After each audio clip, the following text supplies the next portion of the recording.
NCAA basketball totals for Wednesday, January 25th. This is the segment where we look at totals set by oddsmakers in college basketball, and we try to beat that line either going over or under the total. Pretty successful season overall, and let's continue to grind away, see if we can make a profit today. We got 3 games on the card. Don't forget, we have our we have our NBA picks out there. My goodness, NBA picks out there as well on the totals, and that's going on live on our Facebook page.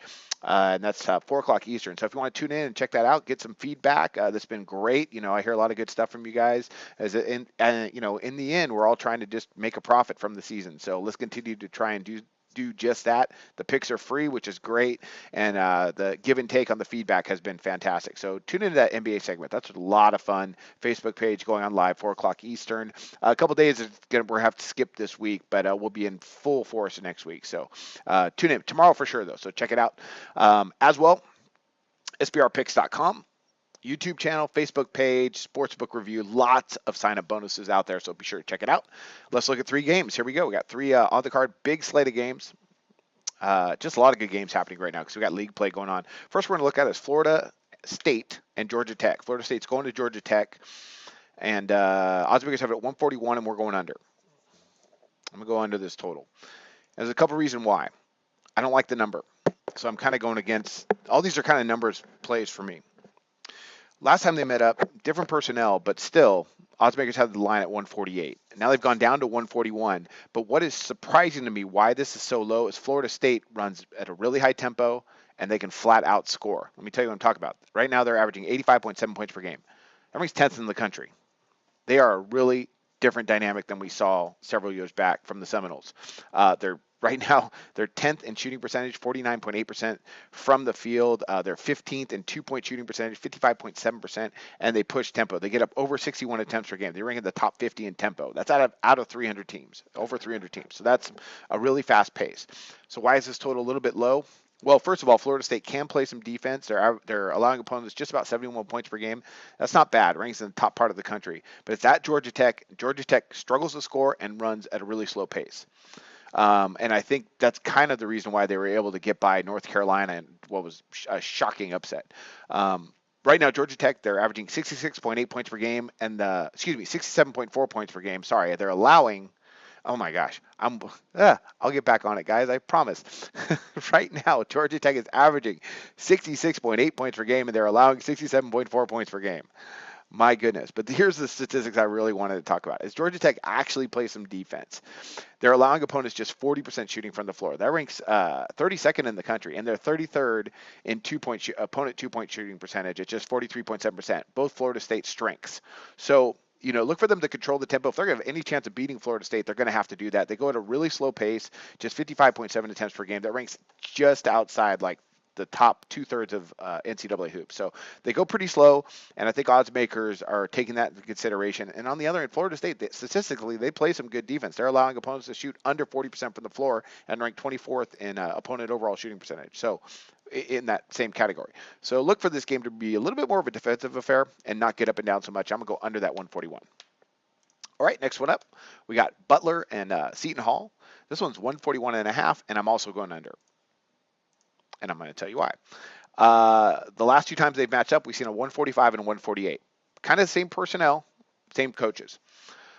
So a little bit surprising this line came out at 141.5, especially when you look at their last 2 scores, last 2 totals. They ended up over 150 points, well over 150 points. So for this to come out at 141.5, again, a little bit of a numbers play. But when we start to break them down even more, despite the fact Butler's been a tremendous, since Brad Stevens left, they've really kind of revamped their system, and they go a little bit more up tempo, and they can flat out score. They led the Big East in scoring last year, and they're solid this year. They're averaging 77.4 points per game. That's really good. And they're shooting, 47.7% from the floor. That makes 36 in the country. Remember, we're talking about over 300 teams here, so that's a really good statistic. So this game gives me a little bit of pause on top of the fact this game's at Seton Hall, and Seton Hall can score 75.5 points per game. I mean, their offensive scoring on both ends, we're getting well over that 141.5. But then we get to the defensive percentages, and this is what I'm talking about. Seton Hall is allowing under 70 points per game, Butler 67 points per game. And their defensive percentages are solid. Seton Hall is allowing opponents to shoot 42.3% from the floor. Butler's allowing opponents to shoot 43.3%.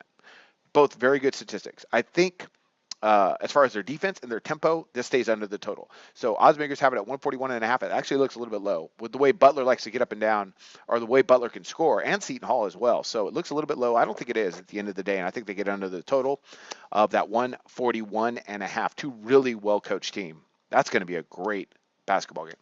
All right, last one up. We're going the other way, but for kind of the same reason.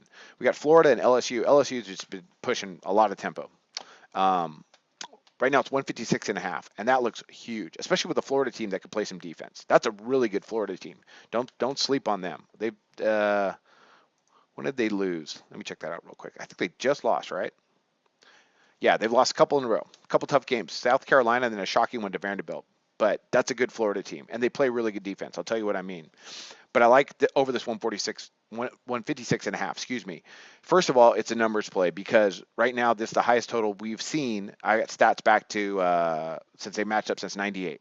Highest total we've seen, well, by far, by 6 points. The last time they had a 150.5 was last year, in which they went under. But then they had a really high scoring affair after that. Oddsmakers had it at 147.5. So that 156.5, it seems too big. It's not, because LSU is going to really try and push the pace here. Florida's a good defensive team, so it's still a little bit surprised, but they could score.